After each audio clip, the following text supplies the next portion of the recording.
दादा भाऊ तुमचं फारच खटकी उडत असत संजय राऊतांची. नाही, काय हे आमचं- प्रेम तुमचं काय म्हणजे हे रिश्ता क्या कहलाता है. आता आम्ही ठरलेलं आहे की संजय राऊताबद्दलचं कुठलंही कॉमेंट करायचं नाही.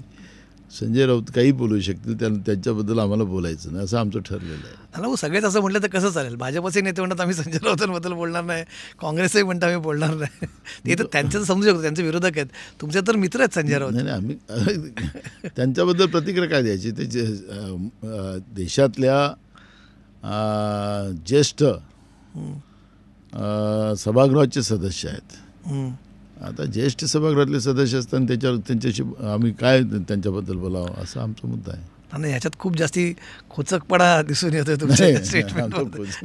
तुम्ही असंच भांडण लावता. आमचं आम्ही कुठलंही भांडण लावतो, तुम्ही जे बोलताय त्याचं आम्ही अनालिसिस करतो. ना भाऊ आमचं कुठलंही भांडण नाही. आम्ही दोघंही एक मित्र आहोत. हां. पण ते आता ते म्हणाले, जसं ते म्हणाले की राहुल गांधी चेहरा असता तर कदाचित जास्त जागा मिळाल्या असत्या. ते आता असंही म्हणालेत की महाराष्ट्रामध्ये चेहरा द्यायला हवा मुख्यमंत्री पदाचा आणि उद्धव ठाकरेंच्या चेहऱ्याला पसंती आहे. तर आम्ही म्हटलं ना, नो कॉमेंट. नाही पण असं तुम्हाला वाटतं का? कारण शरद पवारांनी आज वेगळं मत व्यक्त केलं आहे. शरद पवार म्हणतात की कलेक्टिव्ह लिडरशिप असायला पाहिजे.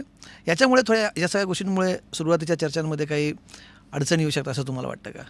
नाही, मला नाही वाटणार. की आता जी काही परिस्थिती आज महाराष्ट्रातली आहे, काँग्रेसला तरी असं वाटतं आणि काँग्रेसचा प्रमुख म्हणून राज्यातला मला असं वाटतं की महाविकास आघाडी म्हणूनच आम्ही पुढं जावं आणि त्या पद्धतीचीच आमची भूमिका आहे. आणि मी आजच आमच्या राष्ट्रवादीचे जे प्रदेशचे अध्यक्ष आहे जयंत पाटील, त्यांनाही योगायोगानं माझ्याबरोबरच बसतात सभागृहाला, त्यांच्याशी पण बोललो. तर आम्ही बसून आमचा प्रयत्न आहे की जुलैच्या शेवटपर्यंत या ऑगस्टच्या पहिल्या आठवड्यापर्यंत हा जागा वाटपाचा जो प्रश्न आहे हा सुटला पाहिजे, असं आमचं दोघांचंही मानसिक आहे आणि त्या पद्धतीचं आम्ही काम सुरू करतो आहे.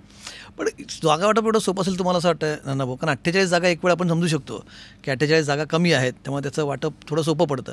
288 जागांचं जागा वाटप काही फॉर्म्युला डोक्यात आहे का?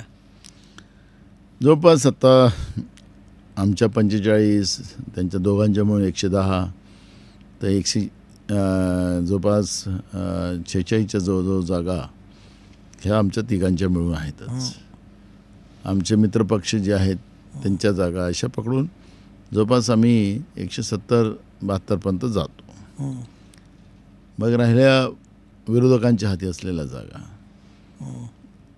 त्या जागांचा हिशोब घेतला तर त्या जवळपास 100 ते 110च्या घरात त्या जातात. आता ह्या सगळ्या जागांचं एकदा प्रॉपरली एक करू आणि त्या पुढे जाऊ. मला असं वाटतं की फार काही कसरत आम्हाला करावं लागेल असं नाही. आणि मेरिटच्या आधारावर जो मागच्या वेळेसही फॉर्म्युला आम्ही सातत्यानं सांगत होतो की लोकसभेला मेरिटच्या आधारावर आपण निर्णय करू. केले असते तर अजून काही जागा अजून वाढल्या असत्यात. एक मिनटं, असं काही झालं नाही असं तुम्हाला म्हणायचं आहे? ते सांगितलंच आहे, आपण जाहीरपणे सांगितलेलं आहे. बरं. आणि त्याच्या अजून जागा आपल्या वाढल्या असत्या. जी काँग्रेसची भूमिका तुम्ही राष्ट्रीय पातळीवरचाही उल्लेख या ठिकाणी केला. आम्हाला कुठल्याही परिस्थितीत काँग्रेसला BJPला सत्तेच्या बाहेर काढायचं आहे. कारण की BJP ही या व्यवस्थेलाच धोका आहे, लोकशाही व्यवस्थेलाच धोका आहे. आणि म्हणून संविधान बचाव ही मोमेंट हाती घेऊन आम्ही या निवडणुकीला पुढे गेलो आणि लोकांनी आम्हाला प्रतिसाद दिला.